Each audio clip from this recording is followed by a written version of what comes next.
ನಮಸ್ಕಾರ. ಮಹಾರಾಷ್ಟ್ರ ಸರ್ಕಾರಕ್ಕೆ ಮಹಾ ಸಂಕಷ್ಟ ಶುರುವಾಯಿತಾ?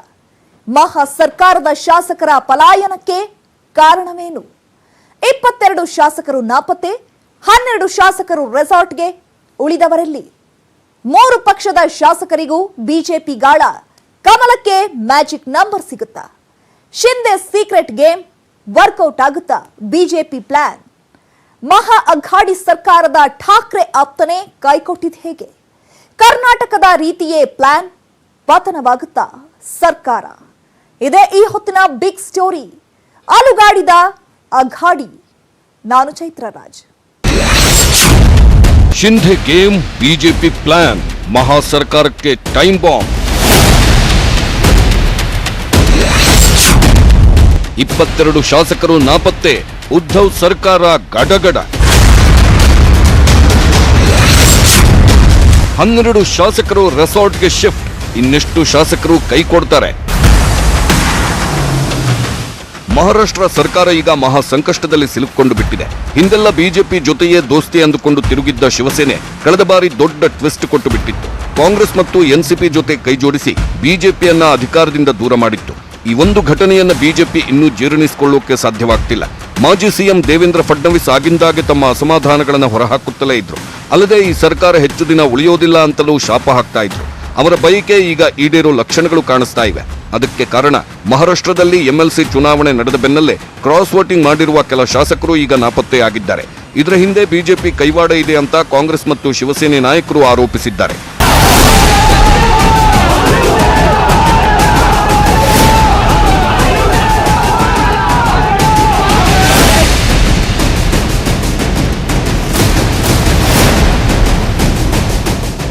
ಒಂದಲ್ಲ ಎರಡಲ್ಲ, ಬರೋಬ್ಬರಿ 22 ಶಾಸಕರು ನಾಪತ್ತೆಯಾಗಿದ್ದಾರೆ ಅಂತ ಹೇಳಲಾಗ್ತಿದೆ.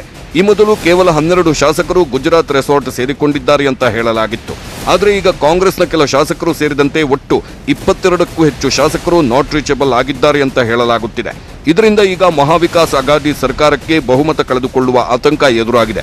ಸೋಮವಾರವಷ್ಟೇ ಅಲ್ಲಿ ಪರಿಷತ್ ಚುನಾವಣೆ ನಡೆದಿದ್ದು ಯಾರು ಊಹಿಸದ ರೀತಿಯಲ್ಲಿ 20ಕ್ಕೂ ಹೆಚ್ಚು ಕ್ರಾಸ್ ವೋಟಿಂಗ್ ನಡೆದಿತ್ತು. ಇದರಿಂದ ಭರ್ಜರಿ ಲಾಭ ಪಡೆದಿದ್ದು ಬಿಜೆಪಿ ಅನ್ನೋದು ಈಗ ರಹಸ್ಯವಾಗಿ ಉಳಿದಿಲ್ಲ. ಇತ್ತ ಕ್ರಾಸ್ ವೋಟಿಂಗ್ ಮೂಲಕ ಕಾಂಗ್ರೆಸ್ಗೆ ಹೊಡೆತ ಕೊಟ್ಟ ಶಾಸಕರು ಈಗ ಬಿಜೆಪಿ ಅಣತಿಯಂತೆ ರೆಸಾರ್ಟ್ ಸೇರಿಕೊಂಡಿದ್ದಾರೆ ಅಂತ ಹೇಳಲಾಗುತ್ತಿದೆ.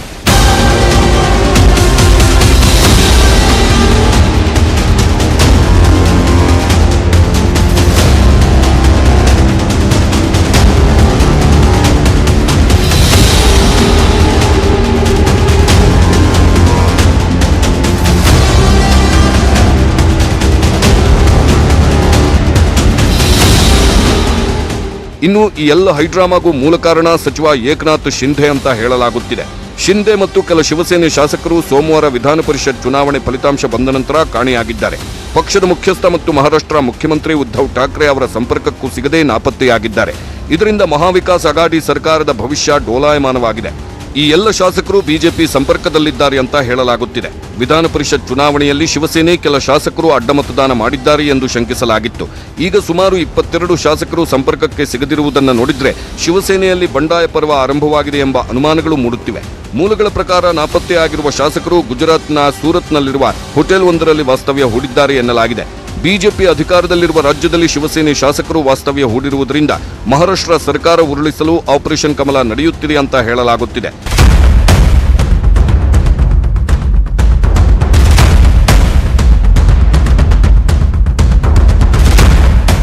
ಸದ್ಯ ಮಹಾರಾಷ್ಟ್ರದಲ್ಲಿ ಸರ್ಕಾರ ಮತ್ತು ವಿರೋಧ ಪಕ್ಷದ ಬಲಾಬಲಗಳನ್ನು ನೋಡೋದಾದ್ರೆ ಬಿಜೆಪಿ ಒಟ್ಟು 106 ಶಾಸಕರನ್ನು ಹೊಂದಿದೆ.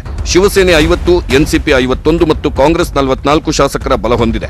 ಒಂದು ವೇಳೆ ಏಕನಾಥ್ ಶಿಂಧೆ 20 ಶಾಸಕರ ಜೊತೆ ಬಿಜೆಪಿಗೆ ಬೆಂಬಲ ನೀಡಿದಲ್ಲಿ 169 ಇರುವ ಮಹಾವಿಕಾಸ್ ಅಘಾಡಿ ಶಕ್ತಿ ಕುಗ್ಗಲಿದೆ. ಜೊತೆಗೆ ಚಿಕ್ಕ ಪುಟ್ಟ ಪಕ್ಷಗಳು ಮತ್ತು ಸ್ವತಂತ್ರ ಅಭ್ಯರ್ಥಿಗಳು ಬಿಜೆಪಿಗೆ ಬೆಂಬಲ ನೀಡುವ ಸಾಧ್ಯತೆಯೂ ಇದೆ. ಈ ಎಲ್ಲ ಲೆಕ್ಕಾಚಾರಗಳು ನಡೆದರೆ ಉದ್ಧವ್ ಠಾಕ್ರೆ ಸದನದಲ್ಲಿ ವಿಶ್ವಾಸಮತ ಸಾಬೀತುಪಡಿಸಬೇಕಾಗಿ ಬರಬಹುದು. ಒಂದು ಕಡೆ ಬಿಜೆಪಿ ಏಕನಾಥ್ ಶಿಂಧೆ ಮೂಲಕ ಆಪರೇಷನ್ ನಡೆಸುತ್ತಿದ್ರೆ, ಇತ್ತ ಎನ್ಸಿಪಿ, ಕಾಂಗ್ರೆಸ್ ಮತ್ತು ಶಿವಸೇನೆ 3 ಪಕ್ಷಗಳು ಶಿಂಧೆ ಸಂಪರ್ಕಿಸಿ ಮನವೊಲಿಸಲು ಪ್ರಯತ್ನಿಸುತ್ತಿವೆ. ಅಜಿತ್ ಪವಾರ್ ಬೆಳಿಗ್ಗೆ ಪತ್ರಿಕಾಗೋಷ್ಠಿ ನಡೆಸಿ ಬಂಡಾಯ ಶಾಸಕರು ವಾಪಸ್ ಬರುವ ವಿಶ್ವಾಸವನ್ನು ವ್ಯಕ್ತಪಡಿಸಿದ್ರು. ಆದರೆ ಸದ್ಯ ಪರಿಸ್ಥಿತಿ ಮಹಾ ಅಘಾಡಿ ಸರ್ಕಾರದ ಕೈಯಲ್ಲಿಲ್ಲ ಎನ್ನಲಾಗುತ್ತಿದೆ.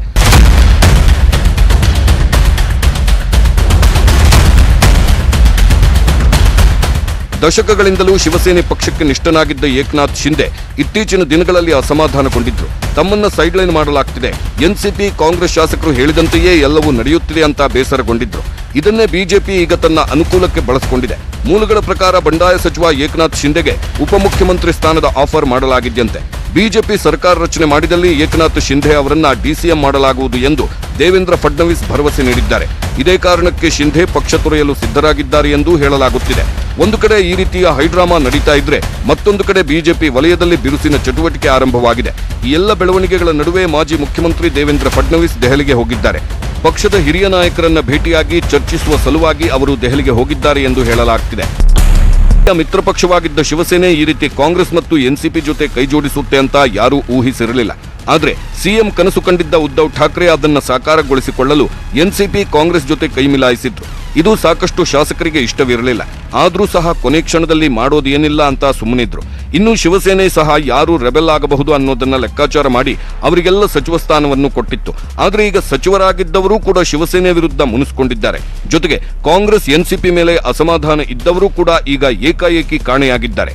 ಈ ಬೆಳವಣಿಗೆಗಳಿಂದ ಆತಂಕಗೊಂಡಿರುವ ಮಹಾವಿಕಾಸ್ ಅಘಾಡಿ ತಮ್ಮ ಶಾಸಕರನ್ನ ತುರ್ತು ಮೀಟಿಂಗ್ಗೆ ಕರೆದಿತ್ತು. ಆದರೆ ಅರ್ಧಕ್ಕರ್ಧ ಶಾಸಕರು ಯಾರೂ ಮೀಟಿಂಗ್ಗೆ ಹಾಜರಾಗಿಲ್ಲ ಅಂತ ಹೇಳಲಾಗುತ್ತಿದೆ. ಮಹಾಸಿಎಂ ಉದ್ಧವ್ ಸಹ ಮಧ್ಯಾಹ್ನ ಶಾಸಕರಿಗೆ ಮೀಟಿಂಗ್ಗೆ ಹಾಜರಾಗಲು ತಿಳಿಸಿದ್ರು. ಆದರೆ ಕೇವಲ 15ರಿಂದ 20 ಶಾಸಕರು ಮಾತ್ರ ಈ ಸಭೆಗೆ ಹಾಜರಾಗಿದ್ರು ಅಂತ ಹೇಳಲಾಗ್ತಿದೆ. ಇನ್ನು ಕಾಂಗ್ರೆಸ್ ಎನ್ಸಿಪಿ ಕಥೆಯೂ ಹಾಗೇ ಇದೆ. ಆ ಪಕ್ಷಗಳಲ್ಲೂ ಸಹ ಸಾಕಷ್ಟು ಶಾಸಕರು ಅಬ್ಸೆಂಟ್ ಆಗಿದ್ದಾರಂತೆ.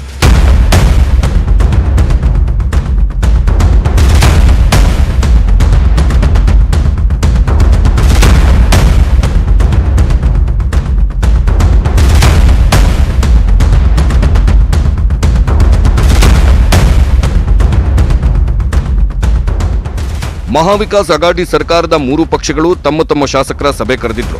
ಆದರೆ 3 ಪಕ್ಷಗಳು ಸಹ ಹಾಜರಾದ ಶಾಸಕರನ್ನ ನೋಡಿ ಶಾಕ್ ಆಗಿದ್ದಾರಂತೆ. ಯಾವ ಪಕ್ಷದಲ್ಲಿ ಸಂಪೂರ್ಣ ಸಂಖ್ಯೆಯಲ್ಲಿ ಶಾಸಕರು ಸಭೆಗೆ ಹಾಜರಾಗಿಲ್ಲ. ಹಾಗಾಗಿ ಈ ಸಂಕಷ್ಟದಿಂದ ಬಚಾವಾಗುವುದು ಕಷ್ಟ ಅಂತ ಹೇಳಲಾಗುತ್ತಿದೆ. ಜೊತೆಗೆ ಶಿವಸೇನೆ ಮೇಲೆ ಸಿಟ್ಟಾಗಿರುವ ಏಕನಾಥ್ ಶಿಂದೆ ರೆಬೆಲ್ ಶಾಸಕರನ್ನ ಒಗ್ಗೂಡಿಸಿ ಶಕ್ತಿ ಪ್ರದರ್ಶನ ಮಾಡಿದ್ದಾರೆ. ಅವರು ಯಾವುದೇ ಕಾರಣಕ್ಕೂ ಮತ್ತೆ ಶಿವಸೇನೆ ಕಡೆ ಬರೋದಿಲ್ವಂತೆ. ಬಿಜೆಪಿ ಜೊತೆ ಹೊಂದಾಣಿಕೆ ಸಾಧ್ಯವಿಲ್ಲದೆ ಇದ್ರೆ ಹೊಸ ಪಕ್ಷವನ್ನೇ ಸ್ಥಾಪನೆ ಮಾಡಲು ಶಿಂದೆ ಮನಸ್ಸು ಮಾಡಿದ್ದಾರೆ ಅಂತ ಹೇಳಲಾಗುತ್ತಿದೆ. 20ರಿಂದ 25 ಮಂದಿ ಶಾಸಕರೊಂದಿಗೆ ಏಕನಾಥ್ ಶಿಂಧೆಯವರು ಗುಜರಾತ್ನ ಸೂರತ್ನಲ್ಲಿರುವ ಹೋಟೆಲ್ ಲೀ ಮೆರಿಡಿಯನ್ನಲ್ಲಿ ತಂಗಿದ್ದಾರೆಂದು ವರದಿಗಳು ತಿಳಿಸಿವೆ. ಹೋಟೆಲ್ಗೆ ಗುಜರಾತ್ ರಾಜ್ಯದ ಪೊಲೀಸರು ಹೆಚ್ಚಿನ ಭದ್ರತೆಯನ್ನು ಒದಗಿಸಿದ್ದು, ಎಷ್ಟು ಮಂದಿ ಶಾಸಕರು ಹೋಟೆಲ್ನಲ್ಲಿ ತಂಗಿದ್ದಾರೆಂಬುದು ಇನ್ನೂ ಸ್ಪಷ್ಟವಾಗಿಲ್ಲ.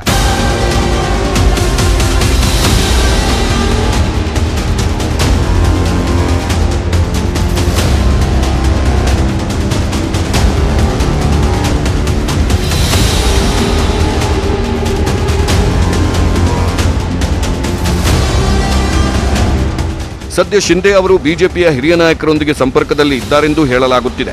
ಗುಜರಾತ್ನ ಬಿಜೆಪಿ ಅಧ್ಯಕ್ಷ ಸಿಆರ್ ಪಾಟೀಲ್ ಶಿಂದೆ ಅವರನ್ನ ಬಿಜೆಪಿಗೆ ಹತ್ತಿರವಾಗಿಸುವಲ್ಲಿ ಪ್ರಮುಖ ಪಾತ್ರ ವಹಿಸುತ್ತಿದ್ದಾರೆಂದು ಮೂಲಗಳು ತಿಳಿಸಿವೆ.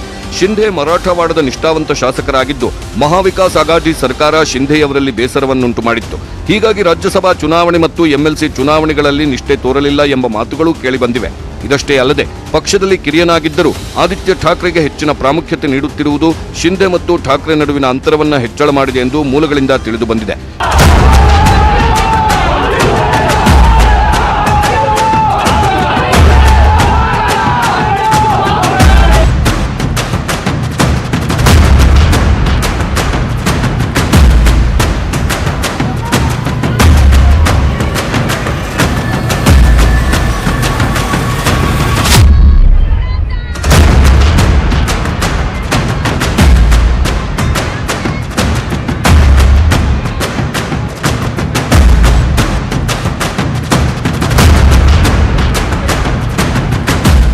ಈ ಎಲ್ಲ ಬೆಳವಣಿಗೆಗಳಿಂದ ಶಿವಸೇನೆ ಗರಂ ಆಗಿದ್ದು, ರಾಜಸ್ಥಾನ ಮತ್ತು ಮಧ್ಯಪ್ರದೇಶಕ್ಕಿಂತ ಮಹಾರಾಷ್ಟ್ರ ವಿಭಿನ್ನ ಎಂಬುದನ್ನು ಬಿಜೆಪಿ ತಿಳಿಯಬೇಕಿದೆ ಎಂದು ಶಿವಸೇನೆ ನಾಯಕ ಸಂಜಯ್ ರಾವತ್ ವಾರ್ನಿಂಗ್ ಕೊಟ್ಟಿದ್ದಾರೆ.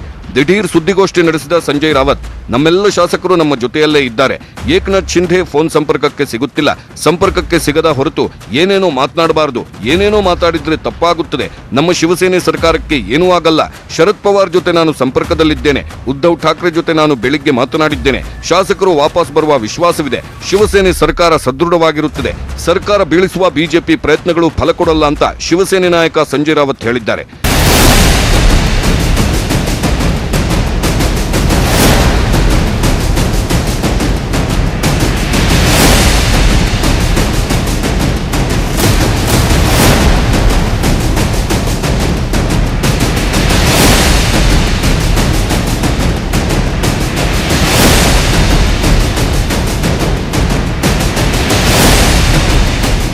ಇನ್ನು ಶಿವಸೇನೆ ಮಾತ್ರವಲ್ಲದೆ ಕಾಂಗ್ರೆಸ್ನ ಶಾಸಕರು ಬಿಜೆಪಿ ಕಡೆಗೆ ಮುಖ ಮಾಡಲು ಮನಸ್ಸು ಮಾಡಿದ್ದಾರಂತೆ. ಮಹಾ ಸರ್ಕಾರದಲ್ಲಿ ಸ್ಥಾನ ಸಿಗದವರು ಈಗ ಬಿಜೆಪಿ ಕಡೆ ಮುಖ ಮಾಡಿ ಅಲ್ಲಿ ಸಚಿವ ಸ್ಥಾನ ಗಿಟ್ಟಿಸಲು ಸ್ಕೆಚ್ ಹಾಕಿದ್ದಾರಂತೆ. ಹಾಗಾಗಿ 44 ಶಾಸಕರಲ್ಲಿ 10ಕ್ಕೂ ಹೆಚ್ಚು ಶಾಸಕರು ಪಕ್ಷ ಬಿಡಲು ತಯಾರಿ ನಡೆಸಿದ್ದಾರೆ ಅಂತ ಹೇಳಲಾಗುತ್ತಿದೆ. ಹೀಗೆ 3 ಪಕ್ಷಗಳಲ್ಲೂ ಶಾಸಕರು ಎಸ್ಕೇಪ್ ಪ್ಲಾನ್ ಮಾಡಿದ್ದು ಈಗ ಅವರನ್ನೆಲ್ಲ ವಾಪಸ್ ಕರೆಸಿ ಸರ್ಕಾರವನ್ನ ಉಳಿಸಿಕೊಳ್ಳಬೇಕಾದ ಸಂಕಷ್ಟ ಪರಿಸ್ಥಿತಿಗೆ ಮಹಾ ಅಗಾಢಿ ಸರ್ಕಾರ ತಲುಪಿದೆ. ಒಂದೊಮ್ಮೆ 10 ರಿಂದ 15 ಶಾಸಕರು ಹೋಗಿದ್ದರೆ ಯಾವುದೇ ಸಮಸ್ಯೆ ಆಗುತ್ತಿರಲಿಲ್ಲ. ಆದರೆ 20ಕ್ಕೂ ಹೆಚ್ಚು ಶಾಸಕರು ಸಂಪರ್ಕಕ್ಕೆ ಸಿಗದೇ ಇರೋದು ಸರ್ಕಾರವನ್ನ ಇಕ್ಕಟ್ಟಿಗೆ ಸಿಲುಕಿಸಿದೆ. ಇದರ ಹಿಂದೆ ಬಿಜೆಪಿ ಕೈವಾಡ ಇದೆ ಅಂತ ಹೇಳಲಾಗುತ್ತಿದ್ದು, ಮಹಾರಾಷ್ಟ್ರದಲ್ಲಿ ಆಪರೇಷನ್ ಕಮಲ ಚಟುವಟಿಕೆ ಆರಂಭವಾಗಿದೆ ಅಂತ ಕೆಲವು ನಾಯಕರು ಒಪ್ಪಿಕೊಂಡಿದ್ದಾರೆ.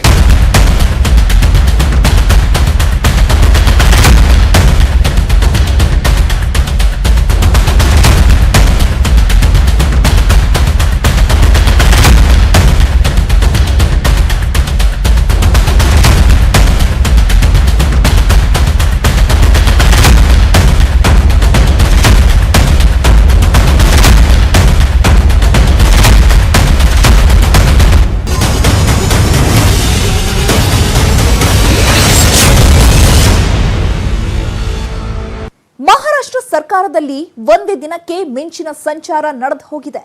ಸರ್ಕಾರದ ವಿರುದ್ಧ ಬಂಡಾಯ ಎದ್ದ ಸಚಿವರು, ಶಾಸಕರು ಬಿಜೆಪಿ ಬಾಗಿಲಲ್ಲಿ ನಿಂತಿದ್ದಾರೆ. ಹಾಗಾದ್ರೆ ಮಹಾ ಅಘಾಡಿ ಸರ್ಕಾರ ಪತನವಾಗುತ್ತಾ? ರೆಬಲ್ ಶಾಸಕರ ಜೊತೆಗೂಡಿ ಬಿಜೆಪಿ ಸರ್ಕಾರ ರಚಿಸುತ್ತಾ? ಆಕ್ರೋಶಗೊಂಡಿರುವ ಉದ್ಧವ್ ಠಾಕ್ರೆ ರಾಜೀನಾಮೆ ಕೊಟ್ಟು ಚುನಾವಣೆ ಎದುರಿಸ್ತಾರಾ? ಈ ಎಲ್ಲ ವಿಷಯಗಳ ಬಗ್ಗೆ ಒಂದು ಕಂಪ್ಲೀಟ್ ರಿಪೋರ್ಟ್ ಇಲ್ಲಿದೆ ನೋಡಿ. ಶಿಂಧೆ ವರ್ಸಸ್ ಉದ್ಧವ್ ಠಾಕ್ರೆ ಆಪ್ತರ ಮಧ್ಯೆ ಫೈಟ್ ಯಾಕೆ?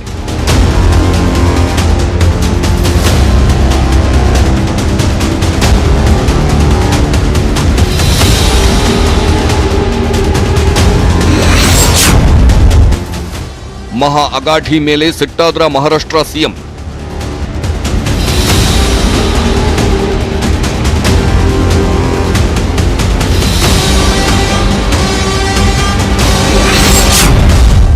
ಸಿಎಂ ಸ್ಥಾನಕ್ಕೆ ರಾಜೀನಾಮೆ ಕೊಡ್ತಾರಾ ಉದ್ಧವ್ ಠಾಕ್ರೆ?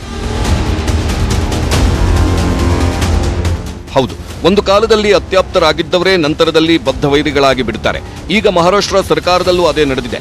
ಬಾಳಾ ಠಾಕ್ರೆ ಕಾಲದಿಂದಲೂ ಶಿವಸೇನೆಗೆ ನಿಷ್ಠನಾಗಿದ್ದುಕೊಂಡಿದ್ದ ಏಕನಾಥ್ ಶಿಂಧೆ ಈಗ ಸಿಎಂ ಉದ್ಧವ್ ಠಾಕ್ರೆ ವಿರುದ್ಧ ತೊಡೆತಟ್ಟಿದ್ದಾರೆ. ಸರ್ಕಾರದಲ್ಲಿ ಸಚಿವ ಸ್ಥಾನ ಸಿಕ್ಕಿದ್ರೂ ಸಹ ರೆಬೆಲ್ ಆಗಿರುವ ಏಕನಾಥ್ ಶಿಂಧೆ ಮಹಾ ಅಗಾಢಿ ಸರ್ಕಾರದ ವಿರುದ್ಧ ತಿರುಗಿ ಬಿದ್ದಿದ್ದು ಸರ್ಕಾರವನ್ನೇ ಸಂಕಷ್ಟಕ್ಕೆ ಸಿಲುಕಿಸಿದ್ದಾರೆ. ಶಿವಸೇನೆಯ ಸುಮಾರು 20ಕ್ಕೂ ಹೆಚ್ಚು ಶಾಸಕರು ಶಿಂಧೆ ಪರವಾಗಿ ಇರೋದು ಮಹಾ ಸರ್ಕಾರಕ್ಕೆ ಮಹಾ ಸಂಕಷ್ಟವನ್ನ ತಂದೊಡ್ಡಿದೆ. ಇದರ ನಡುವೆ ಬಿಜೆಪಿ ಸರ್ಕಾರ ಸ್ಥಾಪಿಸಲು ಸಿದ್ಧತೆಗಳನ್ನು ಕೈಗೊಳ್ಳುತ್ತಿದೆ ಅಂತ ಹೇಳಲಾಗ್ತಿದೆ. ಮತ್ತೊಂದು, ಸರ್ಕಾರದ ಮಿತ್ರ ಪಕ್ಷಗಳಾದ ಎನ್ಸಿಪಿ ಮತ್ತು ಕಾಂಗ್ರೆಸ್ ತಮ್ಮ ಶಾಸಕರನ್ನ ಹಿಡಿದಿಟ್ಟುಕೊಳ್ಳುವ ಕೆಲಸ ಮಾಡುತ್ತಿದೆ.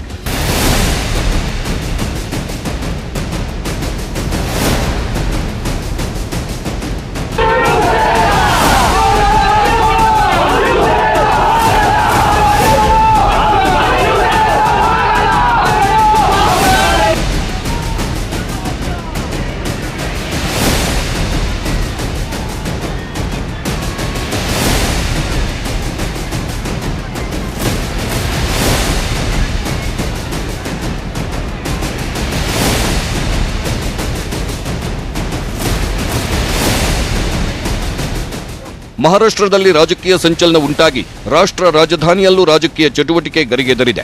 ಹಾಗಾಗಿ ಮಹಾರಾಷ್ಟ್ರ ಮಾಜಿ ಸಿಎಂ ದೇವೇಂದ್ರ ಫಡ್ನವೀಸ್ ದೆಹಲಿಗೆ ದೌಡಾಯಿಸಿದ್ದು ಅಲ್ಲಿ ಬಿಜೆಪಿ ವರಿಷ್ಠರ ಜೊತೆ ಸರ್ಕಾರ ರಚಿಸುವ ಬಗ್ಗೆ ಮಾತುಕತೆ ನಡೆಸ್ತಾ ಇದ್ದಾರಂತೆ. ಹಾಗಾಗಿ ಕರ್ನಾಟಕ ಮಾದರಿಯಲ್ಲೇ ಆಪರೇಷನ್ ಕಮಲ ಮಾಡಿ ಮಹಾರಾಷ್ಟ್ರದಲ್ಲಿ ಅಧಿಕಾರ ಹಿಡಿಯಲು ಬಿಜೆಪಿ ಸಿದ್ಧವಾಗಿದೆ ಅಂತ ಹೇಳಲಾಗ್ತಿದೆ. ಕರ್ನಾಟಕದಲ್ಲೂ ಕಾಂಗ್ರೆಸ್ ಜೆಡಿಎಸ್ ಸಮ್ಮಿಶ್ರ ಸರ್ಕಾರವನ್ನು ಕೆಡವಿದ್ದ ಬಿಜೆಪಿ ರೆಬೆಲ್ ಶಾಸಕರನ್ನ ಮುಂಬೈ ಹೋಟೆಲ್ನಲ್ಲಿಟ್ಟು ಆಟ ಆಡಿಸಿತ್ತು. ಈಗಲೂ ಅದೇ ರೀತಿ ಶಿವಸೇನೆ ಶಾಸಕರನ್ನ ಗುಜರಾತ್ನ ಹೋಟೆಲ್ನಲ್ಲಿ ಇಟ್ಟು ಸರ್ಕಾರ ಉರುಳಿಸಲು ಪ್ಲಾನ್ ಮಾಡಿದೆ. ಇತ್ತ ಸಿಎಂ ಉದ್ಧವ್ ಠಾಕ್ರೆ, ಶರದ್ ಪವಾರ್, ಕಾಂಗ್ರೆಸ್ ನಾಯಕರು ಎಷ್ಟೇ ಪ್ರಯತ್ನಿಸಿದ್ರು ರೆಬೆಲ್ ಶಾಸಕರು ಯಾರ ಕೈಗೂ ಸಿಕ್ಕಿಲ್ಲ. ಹಾಗಾಗಿ ಮಹಾ ಅಗಾಢಿ ಸರ್ಕಾರದಲ್ಲಿ ಅಲುಗಾಟ ಶುರುವಾಗಿದೆ ಅಂತ ಹೇಳಲಾಗ್ತಿದೆ.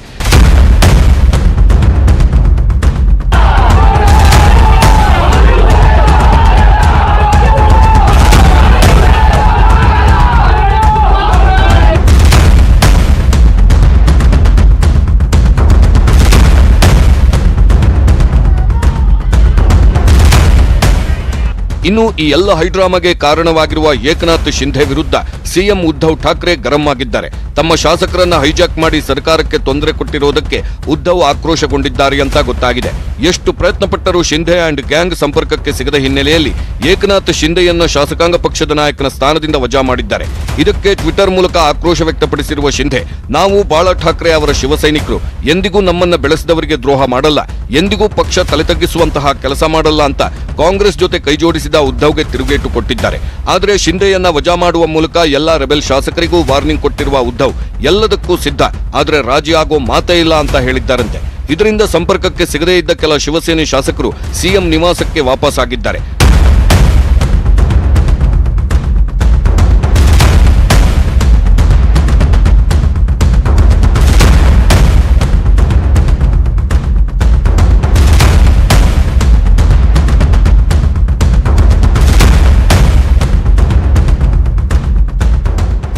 ಮತ್ತೊಂದು ಕಡೆ ಎನ್ಸಿಪಿ ನಾಯಕ ಶರದ್ ಪವಾರ್ ಮಾತನಾಡಿದ್ದು, ಸರ್ಕಾರಕ್ಕೆ ಯಾವುದೇ ಸಮಸ್ಯೆ ಇಲ್ಲ, ಬಿಜೆಪಿ ಸರ್ಕಾರ ಉರುಳಿಸಲು ಇದು 3ನೇ ಬಾರಿಗೆ ಪ್ರಯತ್ನಿಸುತ್ತಿದೆ, ಆದರೆ ಅವರ ಪ್ರಯತ್ನಗಳು ಫಲ ಕೊಡಲ್ಲ.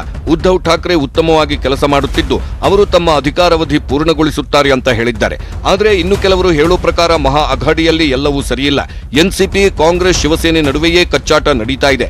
ಇದರಿಂದ ಸಿಎಂ ಉದ್ಧವ್ ಠಾಕ್ರೆ ಸಹ ಆಕ್ರೋಶಗೊಂಡಿದ್ದಾರೆ ಅಂತ ಹೇಳಲಾಗುತ್ತಿದೆ. ಹಾಗಾಗಿ ಯಾರ ಬೆಂಬಲವೂ ಇಲ್ಲದೆ ಚುನಾವಣೆ ಎದುರಿಸಿ ಸರ್ಕಾರ ಸ್ಥಾಪಿಸಬೇಕು ಅನ್ನೋ ಹಠಕ್ಕೆ ಉದ್ಧವ್ ಠಾಕ್ರೆ ಬಿದ್ದಿದ್ದಾರಂತೆ. ಸದ್ಯದ ಬೆಳವಣಿಗೆಗಳಿಂದ ಉದ್ಧವ್ ಠಾಕ್ರೆ ಬೇಸತ್ತಿದ್ದು ರಾಜೀನಾಮೆ ನೀಡಬಹುದು ಅಂತ ಹೇಳಲಾಗುತ್ತಿದೆ. ಒಂದು ವೇಳೆ ರೆಬೆಲ್ ಶಾಸಕರು ಇಂದು ನಾಳೆಯ ಒಳಗೆ ವಾಪಸ್ ಬರದೆ ಹೋದ್ರೆ ವಿಧಾನಸಭೆಯನ್ನೇ ವಿಸರ್ಜನೆ ಮಾಡಿ ಚುನಾವಣೆಗೆ ಹೋಗಬಹುದು ಅಂತ ಹೇಳಲಾಗ್ತಿದೆ.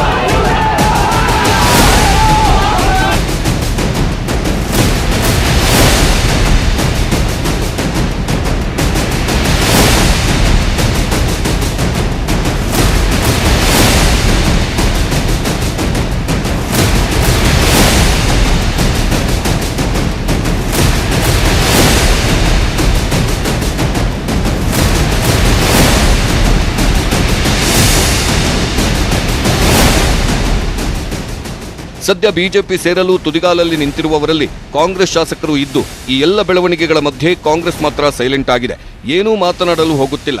ಆದರೆ ಈಗ ಇರುವ ತಮ್ಮ ಶಾಸಕರನ್ನ ಹಿಡಿದಿಟ್ಟುಕೊಳ್ಳಲು ಕಾಂಗ್ರೆಸ್ ಪ್ರಯತ್ನ ಪಡುತ್ತಿದೆ. ಅದಕ್ಕಾಗಿ ತಮ್ಮ ಎಲ್ಲಾ ಶಾಸಕರನ್ನ ಒಂದೆಡೆಗೆ ಸೇರಿಸಲು ಪ್ರಯತ್ನಿಸುತ್ತಿದೆ. ಆದರೆ ಶಿವಸೇನೆ ಮಾತ್ರ ಯಾವುದಕ್ಕೂ ತಲೆಕೆಡಿಸಿಕೊಳ್ಳದೆ ರೆಬೆಲ್ಗಳ ವಿರುದ್ಧ ಕ್ರಮ ಕೈಗೊಳ್ಳಲು ಸಿದ್ಧವಾಗಿದೆ. ಇದರಿಂದ ಸರ್ಕಾರ ಇರುತ್ತಾ ಅಥವಾ ಉರುಳುತ್ತಾ ಅನ್ನೋ ಅನುಮಾನಗಳು ಉಂಟಾಗಿವೆ. ಮತ್ತೊಂದು ಕಡೆ ಶಿಂಧೆ ತಮ್ಮ ಟ್ವಿಟರ್ ಖಾತೆಯಲ್ಲೂ ಶಿವಸೇನಾ ಹೆಸರನ್ನು ತೊಲಗಿಸಿದ್ದು, ನನಗೂ ಶಿವಸೇನೆಗೂ ಇನ್ನೂ ಮುಗಿದ ಸಂಬಂಧ ಅಂತ ಪರೋಕ್ಷವಾಗಿ ಹೇಳಿದ್ದಾರೆ. ಅಲ್ಲದೆ 20ಕ್ಕೂ ಹೆಚ್ಚು ಶಾಸಕರನ್ನ ತಮ್ಮ ಬಳಿ ಇಟ್ಟುಕೊಂಡಿರುವ ಶಿಂಧೆ ಬಿಜೆಪಿ ನಾಯಕರನ್ನ ಈಗಾಗಲೇ ಸಂಪರ್ಕಿಸಿದ್ದು, ಯಾವಾಗ ಯಾವ ಬಾಂಬ್ ಸಿಡಿಸ್ತಾರೆ ಅನ್ನೋದು ಗೊತ್ತಾಗುತ್ತಿಲ್ಲ. ಈ ಎಲ್ಲ ಬೆಳವಣಿಗೆಗಳ ನಡುವೆ ಮಹಾರಾಷ್ಟ್ರ ಸರ್ಕಾರ ಉಳಿಯೋದು ಕಷ್ಟ ಅಂತ ಹೇಳಲಾಗುತ್ತಿದೆ.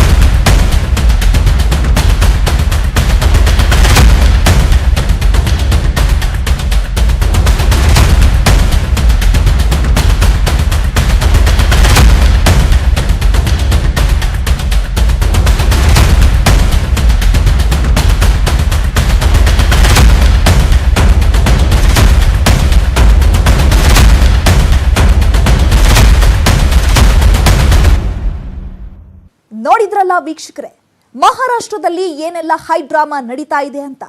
ಈಗ ಮಹಾ ವಿಕಾಸ್ ಅಘಾಡಿ ಸರ್ಕಾರ ಉಳಿಯುತ್ತಾ ಅಥವಾ ಉರುಳುತ್ತಾ ಅನ್ನೋದು ಸಾಕಷ್ಟು ಕುತೂಹಲ ಕೆರಳಿಸಿದ್ದು, 2-3 ದಿನದಲ್ಲಿ ಏನಾಗಲಿದೆ ಅನ್ನೋದರ ಕಂಪ್ಲೀಟ್ ಚಿತ್ರಣ ಸಿಗಲಿದೆ. ಇದಾಗಿತ್ತು ಈ ಹೊತ್ತಿನ ಬಿಗ್ ಸ್ಟೋರಿ. ನೋಡ್ತಾ ಇರಿ ನ್ಯೂಸ್ 18 ಕನ್ನಡ. ಜಾಲ ನಮ್ಮದು, ಬಲ ನಿಮ್ಮದು.